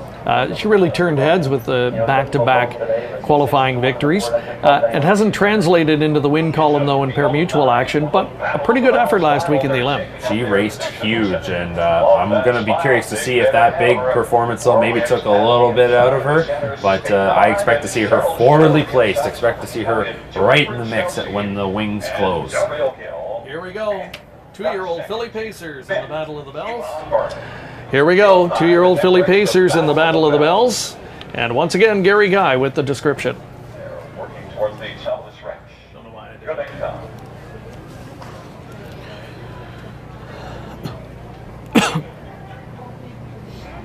Battle of the Bells, 2-year-old fillies into this French run. Field of 9, Catherine Street. They're at the start of the round. Big Better Hanover leading with Warwick's Pat. On the outside, Cheryl's Shadow. And Speak Your Mind, but on the inside, Big Better Hanover has got the lead. And Cheryl's Shadow got a little rough there, but was able to keep on going on the outside. Warwick's Pat now is driving. Warwick's Pat doesn't want the pocket right now and is going to press on against Big Better Hanover. And it is Warwick's Pat who's going to take the lead. Then Big Better Hanover is second, racing third, Speak Your Mind. Now rolling it wide, Love That Smile to go around Cheryl's Shadow, who's going to take back on the inside. Here comes Love That Smile now. Opening quarter 27-3. Warwick's Pat's got the lead, but Love That Smile is pointed hard on the outside for Louis Bois. Love That Smile is going to take over. Warwick's Pat is racing second. Big Better Hanover third. And then it'll Speak Your Mind and Cheryl's Shadow. Do It for Josie. Back to Stonebridge Italia. And then it is Darby O'Gill. And then further back as they race their way off the turn and they roll their way on towards us. Well back is Mary. Keep on burning. But right now it is Love That Smile. Halftime was recorded in 57-3. And up and challenging Tyler Moore and Speak Your Mind right now. Looking to come after Love That Smile. And to the inside racing is Warwick's Pat. About 2.5 or 3. Now 2. Now a length and 3/4 off the lead on the inside as they work on down the back stretch. It is Love That Smile. Warwick's Pat on the inside. Center of the track is Speak Your Mind. Do It for Josie is doing it 3 wide. Big Better Hanover down to the inside. And then it's back to Cheryl's Shadow and Stonebridge Talia. And then further back is Darby O'Gill. It's still Love That Smile. But Warwick's Pat is right there on the inside. Hoping to pounce late 3/4 in 1:26 and they turn for home. It is Love That Smile and Warwick's Pat. Here comes Big Better Hanover steered out. On down the stretch route they come. Love That Smile and Warwick's Pat. Love That Smile just marches on sharply to the finish and is going to win it. Love That Smile. Big Better Hanover was second. Then Warwick's Pat and Cheryl's Shadow. 1:54-4. Love That Smile was 4-5 on the board and was able to come on and grab the lead from Warwick's Pat just past the quarter. So it was Love That Smile earning every bit of this victory. That was an adventurous opening quarter, Mark. Things didn't go absolutely smoothly and had to make an early 3-wide move to go to the front, and a crucial second quarter breather that really was critical at the end. Yeah, as it turned out, and we talked about the fact that there was going to be a couple that were going to be right into the mix early. Cheryl's Shadow, James McDonald tried to blast her out of there. She just had a little bit of difficulty in that first turn, and then at that point, when I think he realized he's not making the front, and full marks to Big Better Hanover. Did she ever get out of there as well to get to the early lead? But Cheryl's Shadow tries to take back to find a seat. Louis Waugh, like we said, he was probably waiting for the dust to settle, and then he wanted to quarter pole. Instead, he still had to make that move. He just had to go 3 wide, like you said. You don't see that too often, but he got control and takes care of business. The final quarter of 28-4 to win it by a couple of lengths, 2/5 of a second off of the track record that she equaled a week ago. The French Connection clicks here. Rene Barassa, Louis-Philippe Bois, Love That Smile. There will be plenty of smiles in the winner's circle, and we'll have more of that celebration in a moment. Since 1996, the Ontario Standardbred Adoption Society has facilitated the retraining and management of more than 1,000 retired and non-racing standardbred horses. This award-winning organization also plays a key role in the advocacy and promotion of the breed's versatility and suitability for many equine disciplines beyond harness racing. Volunteers and temporary foster homes are vital to our success. If you have a passion for standardbreds, learn more at osas.ca.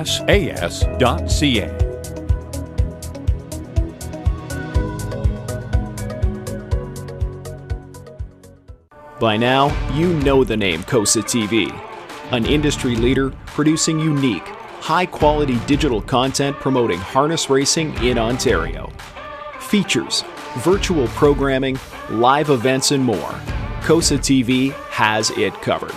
Follow our social media channels and be sure to subscribe to our YouTube page to view the latest content. And if you're looking to bet your favorite Ontario track, check out hpibet.com. COSA-TV, taking Ontario racing global. There's a look at Rene Barassa at the head of Love That Smile. Louis-Philippe Bois engineers the victory today. And that is your Battle of the Bells champion for 2021. Lives up to the 4-5 hype, a 1:54-4 mile.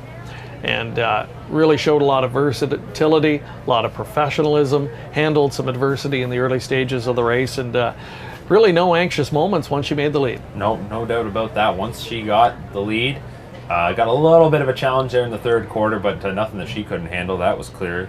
And she comes home in 28-4, as mentioned, for the victory. That's now 3 wins in 5 starts for Love That Smile, as she races for trainer Rene Barassa. He co-owns this one, along with M&S Racing Stable, Gilles Couette, and Mark Jelena. And this sports writer filly wins the 13th edition of the Battle of the Bells. First Battle of the Bells victory for trainer Rene Barassa, and also the first for driver Louis-Philippe Roy. The 5th foal of the Grin from Ear to Ear mare, Smile All the Way. 3 siblings had already made over $150,000, so Love That Smile following in their footsteps, certainly.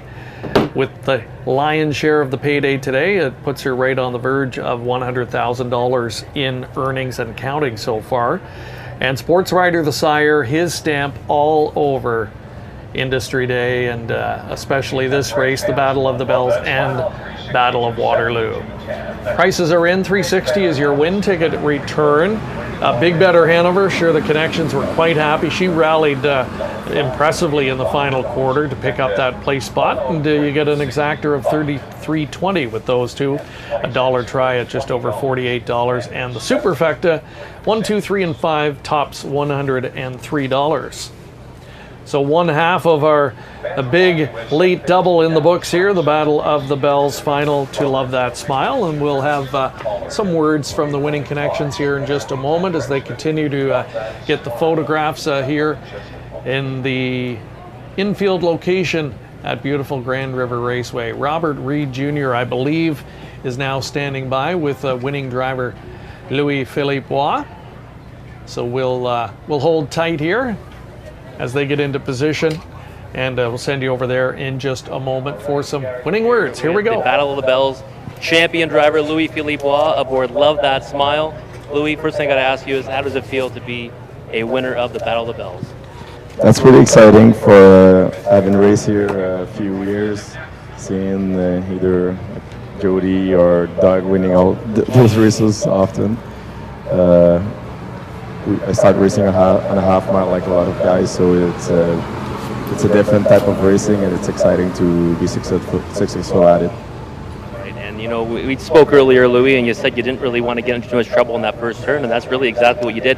Can you tell us a little bit about the strategy, because I thought it was a gutsy one to get away and then, you know, come at them on the backside? Well, for now, the little filly, I don't think she has the gate speed yet. Maybe she'll develop that asset. So just making the front of the gate wasn't an option. So then after what were the option, it was just to make sure I wasn't gonna get in trouble. She proved last week she was really tough. When I saw Jody taking a little bit of a breather up front, I said I'd come quick here, and that's my chance to make the lead and then control the race. That's what she did. Right, and I saw on the stretch you were kind of looking behind you there. I mean, was there lots left in the tank once again? Yeah, even more than last week. I mean, I didn't really ask her. I just let her float, do her thing, and down the lane I was just making sure that nobody was going to come to surprise her. But definitely she was feeling good.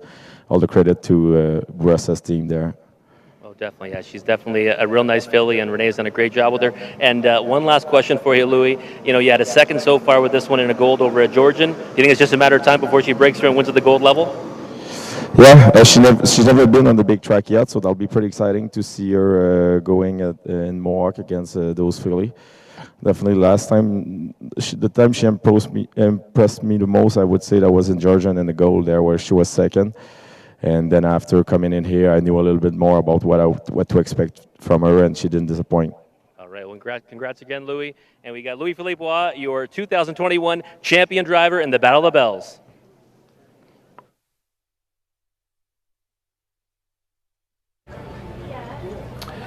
Thank you to Robert Reed Jr. and winning driver Louis-Philippe Roy getting it done here. So the Battle of the Bells in the books. Now it's time to turn our attention to the Battle of Waterloo, the boys' turn in the spotlight. And as you look back through the history of this event, you look for connections sometimes that have had past success. Nobody more so on the driving side than Jody Jamieson, tied for the most driving wins with Doug McNair with 4. He'll look to make it 5 today.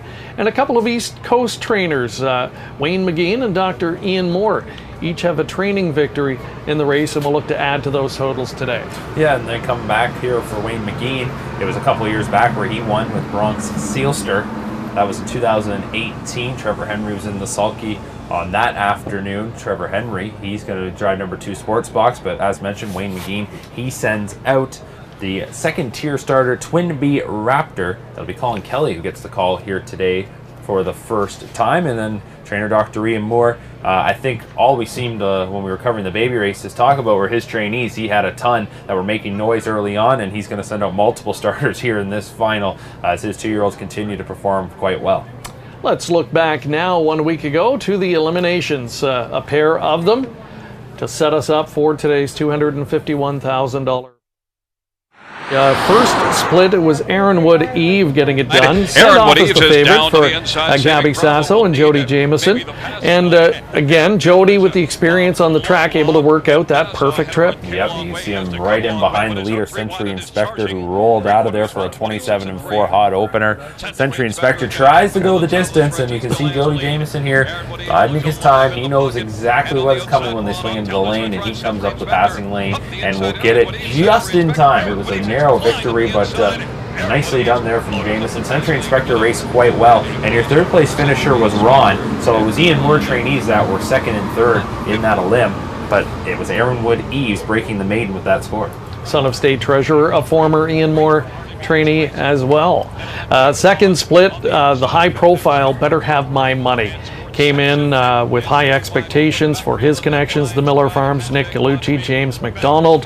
After some impressive tries at Mohawk Park, weren't sure how the big horse would handle the half-mile oval. He answered those questions in spades. Yeah, did he ever. He's now 3 for 3, got away second, took the lead in the second quarter, and was lights out from there, just under wraps, as he continued to get separation at the line, winning this one by 4+ lengths, a 154-2 score.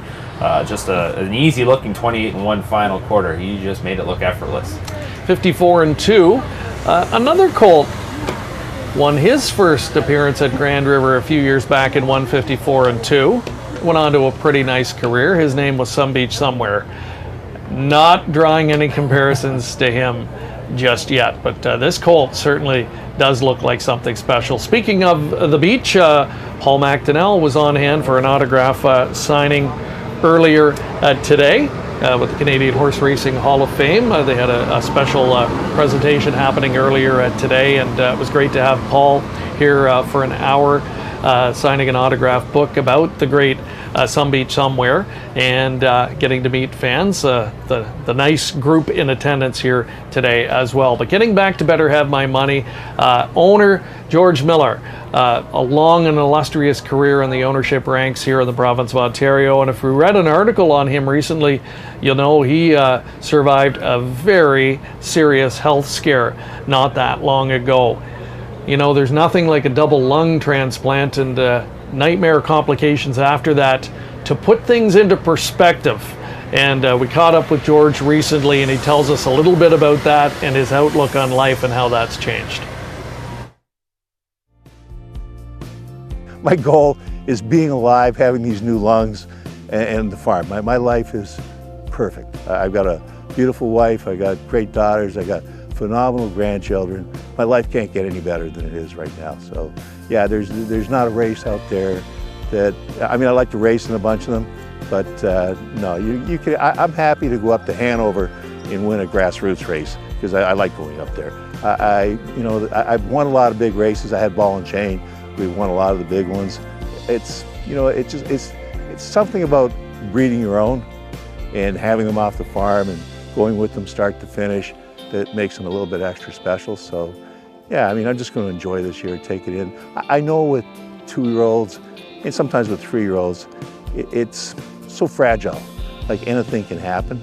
I feel fortunate this year that we're not dependent on just one 2-year-old or one 3-year-old, that we've got a bit of a diverse group, so hopefully they can hold it together.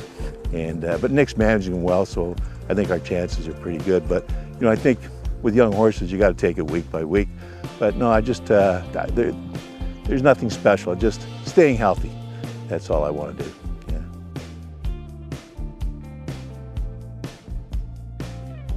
him doing, nice to visit George recently and see him doing so well after such a really scary time for him. And you know, it's no question the horses are helping him through this, and a colt like this probably goes a long way. I would say it might be the best medicine out there, isn't it? This is a real special horse, Better Have My Money, and you're getting some great looks at him from a week ago. And this barn is red hot. Millard Farms and Nick Galucci, it's just been a great relationship that developed in the last couple of years. And from that home base there, that they are set up, what a spot, apparently. Just incredible. So they got something special cooking right now, and they're going to look to add to that today here in the Battle of Waterloo. Yeah, we had a chance to go out there recently, and it is a show place, to say the least. And yeah, George has worked hard over the years building his business and kind of the fruits of his labor. And you know, for as long as he's been in the game, and you know, as many good homebreds as he's had over the years, he said this is without question, at least at this point in the season, the best group he's had overall. And he credits young trainer Nick Galucci for a lot of that. They've been a good fit working together, and Nick now based out there with his partner Caroline, and they do a great job kind of running the racing operation, and they are on fire, to say the least. So James McDonald, he's in the hot seat, so to speak, today. He's in the seat he would want to be in, no question about it, behind Better Have My Money as the probable favorite in today's Battle of Waterloo. Earlier today, Rob caught up with him for his thoughts. Make sure you start mapping out your winning tickets, because it always pays well. And we'll come back, take a look at this race a little further with you. Of Waterloo. Before we get to that, though, James, let's talk a little bit about your success since returning from south of the border, since the lockdown. You know, what do you attribute it to? Was it the something in the water or the ice cream down south? Yeah, I don't know what it was. I just kind of went down there and I spent some time with my brother Mark, who I don't get to see very often, and you know, I kind of got on a bit of a roll down there and was having some luck, and then just when I came back, I think it was just confidence was high, getting lots of good horses to drive, and you know, and then snowballed into lots of good babies, and here we are today, favorite in the Battle of Waterloo. So no complaints, that's for sure. Yeah, absolutely. And you know, talking about one of those babies, let's talk about you know, Better Have My Money. And before we get to him, you know, as a horse, you go into this race today as, you know, probably an overwhelming favorite. And in many of your spots where you've had big wins in the past, you've been an underdog going in. Is the approach or the feeling different today?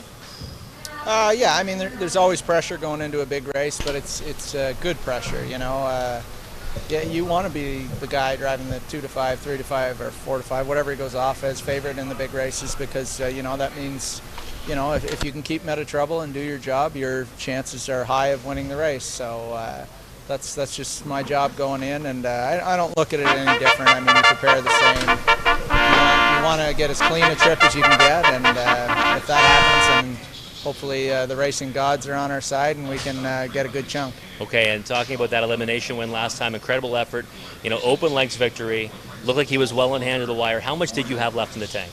I mean, the only start I really asked him was the second gold, where Duggan made a break in front of him, and then as soon as I called on him, he was absolutely airborne. So I mean, I think I had lots left. You never really know. They're different week to week. They're babies. They're learning half-mile track. But I mean, I'm going to approach the race like he's the one to beat, and I'm going to drive him like he's the best. And hopefully, you know, that ends us up in the winner's circle. All right, and one more question, James. So by winning the elimination, you got posts 1 through 5. You got the worst of it. So post 5 here, you know, Mohawk Park, not a bad post here. Grand River can be a little bit difficult. How do you think he's going to handle that spot? I'm not worried about it. I mean, he's such a professional. Everything I've asked him to do up to this point, he's done with, or passed with flying colors. So I don't foresee it being a big issue. I mean, obviously you'd like, in a perfect world, to draw inside all the other favorites, but you know, he can do it anyway. If they really want to mix it up, he can come off the pace, or if he feels like he'd go first up, you know, and if they, you know, want to not mix it up too much, or he gets off the gate well, then he should be able to cut it no problem again. All right, well, there you go, folks. James McDonald will be driving Better Have My Money, the favorite in the Battle of Waterloo, and I think he's going to be very difficult to beat. Good luck, James. Thank you very much. Better Have My Money. Thank you to Rob and James, and there's a look at the colt. Boy, he looks the part. Big, strong colt. He showed that he could handle the half-miler very effectively last week. Looks like his race to win or lose. Betting public fully on board. Yeah, definitely. And where this is going to get interesting is just how does James McDonald tackle this race. Obviously, we got some insight right there, but there's going to be some that take their shot because they likely know he'll be coming pretty quickly. And they want to get that trip right behind him. It'd be a coveted spot. And I think we're going to see the rail starter Century Inspector maybe light things up in that opening quarter. I think Tyler Moore's got one idea, and that is to go as fast as he can out of there and try and just at least put himself in a good spot. He cut it last week and just got picked off at the line. So expect to see him back at the front. And James McDonald's going to have to make a decision early on. Just had a look a moment ago at Aaron Wood. Eve scoring out for Jody Jameson, Gabby Sassel. They were third earlier in the Battle of the Bells, and there's a look at this guy. And I would expect the same. This Son of State Treasurer will likely be trying to land that coveted pocket position, and 3 or 4 will probably have the same idea. That's where it could get tricky. He just looks a little bumpy gated there to me. I'm not sure what to read into that. It could be that he's going slow and he might get smoother as he goes, because he certainly looked good last week in the elimination. Yeah, he did, and he didn't get roughed up at all. He should be pretty fresh considering how that race shook out, where he was just sitting in the 2-hole and shot up the passing lane. So likely didn't take much bite out of him. Did that race a week ago, but that caught my eye too, just the way he's sort of skipping along a little bit. At the same time, I don't imagine Jody Jameson is too concerned. All right, there is the aforementioned Tyler Moore and Century Inspector, the coveted rail post here for Dr. Ian Moore, who co-owns and trains, co-owns this one with Len Rosine from London. And boy, they'll be hoping for big things here with this son of He's Watching. Of course, Ian had great success with a son of He's Watching last year, named Tattoo Artist in the Ontario Sire Stakes program, and remains to be seen if this guy can follow in those footsteps. But so far, so good. Hasn't been able to win, but has hit the board twice in 3, facing stakes level company in all 3 starts, and another one that looks good on the racetrack. John Pentland, we talked about him. He was the runner-up today in the Battle of the Bells. He's got the post-8 starter here in Nassau, Hanover, another son of sports writer. A lot of people forget, good trivia question, Marcus, who finished second to Some Beach Somewhere back in 2007? A lot of people would likely not remember that it was a horse called Fun of the Game, who went on to be just a good regular overnight horse here in Ontario. And John Pentland trained him back at that time, second to the great Some Beach Somewhere. So as we mentioned, John's one of those guys that seems to show up on this day year in and year out. Going to be a trickier assignment here though with this long shot. Yeah, it will be, but they got a good piece in the Battle of the Bells, and here's another one that Bob McClure, we're going to likely try to work out a little bit of magic with this guy. I know it's a tough spot and it'd be a tall ask, but he's shown enough ability in his young career to this point that I think he's versatile enough that he could come calling towards the end of this mile. I am intrigued by the post-9 starter in here. His name is Twinbee Raptor, another son of sports writer. The mare Twinbee Intimate has done nothing but foal. All of them have made the races, and she's produced 5 winners of 6 figures. And Twinbee Raptor so far, winless in 4, but a couple of runner-up finishes, and has been stakes placed in 2 of the 4 starts coming in. I just like the progression of the colt. Last week, a good second place finisher to Better Have My Money. No threat to that one, but was best of the rest. Colin Kelly's had a good day, and the trainer Wayne McGean has won this race in the past. It's this could be one that could step up here today. Interesting, Trevor Henry opted to go with number 2 Sports Box, but a nice spot here for Colin Kelly to try and, again, like we said, going into the Battle of the Bells. If you're driving sometimes those long shots, the expectations aren't very high, and hey, if you can make some noise, you'll get yourself noticed. I think this is one that is going to likely land in a pretty decent spot if this horse has enough gate speed, which we did see last week, the gate speed on display, because he won't be on the gate. He's going to follow the horse that's likely going to get the front in the early going in Century Inspector. And when you get a 2-5 favorite, it really inflates the other prices on the board. Stone Carver fits the bill. A victim of trip last week. He did all he could do to overcome a tough trip and be third. A very good effort. Much improved post to work with today. He could be a sleeper as well. Post 4 right in the middle of the gate. Saftik, a veteran, teams up with trainer Tony Beaton on this one, and perhaps a price possibility here. So quickly put your handicapping hat on. How do you play the race? It's hard to go against the 5. Better have my money. So I've got him up top, trying to see who can come in underneath.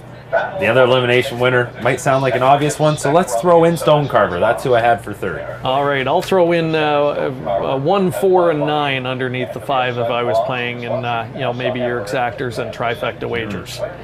Good luck to you, and fasten your seatbelts. Here it is, the 2021 Battle of Waterloo, and once again, it's upstairs to track announcer Gary Guy. Monday afternoon under blue skies, here they come. Field for the 11th race is into this stretch drive and gathering speed. It is post time. Giddy up.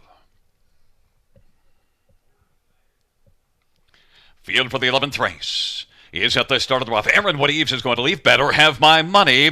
And then Stone Carver and Ron down to the inside. Century Inspector. Aaron Wood-Eaves and Better Have My Money racing around that first turn. And as they work into the backstretch, Better Have My Money trying to clear Aaron Wood-Eaves.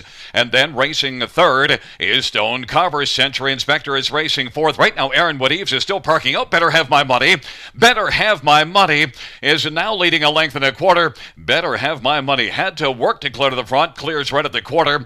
26-2. Aaron Wood-Eaves made Better Have My Money work and is right there in the pocket. Those two have separation from the rest of the field. Stone Carver third. Century Inspector is racing fourth. Then to the sports box, and Ron and Stu's watching.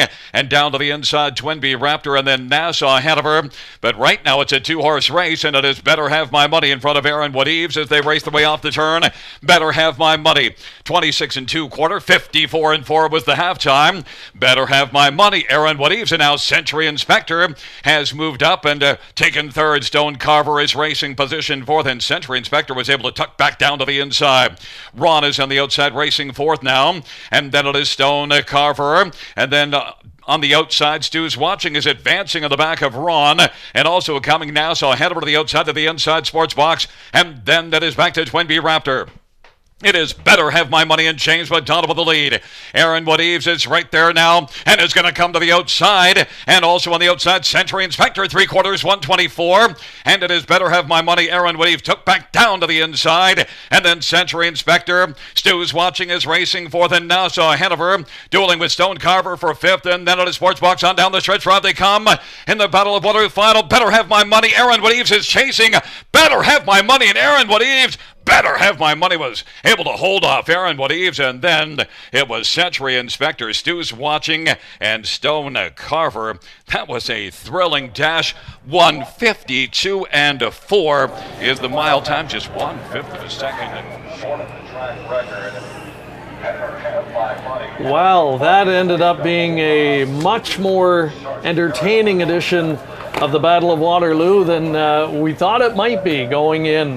When the 5 pushed out as effectively as he did, I think we both expected he would make the lead by the 8th pole and probably just control things. But Jody Jamieson had other ideas, and Jody knew exactly what he was sitting on. He was ultra confident, and Aaron Wood-Eaves justified that confidence. He gave Better Have My Money everything he could handle today, and it took a mile, just 1/5 off the track record to win it. Just a huge performance from both of these youngsters, and you can see right there, they were the 2 best horses by far, and they put on a show. Jody Jamieson, he had a plan in mind, and ultimately, he's going to come up just short, but did he ever throw everything he could at Better Have My Money? Full marks to both horses. I think Better Have My Money really proving what I think we thought, and that is he could be a superstar in the making. To grit that one out after that huge opening quarter, the big first half of 54-4, that was something. So Better Have My Money you mentioned it, just missed the Stag Party's record of 152.3, although he is a gelding, so he does break the track record for a 2-year-old gelding, knocking a full second off the previous mark.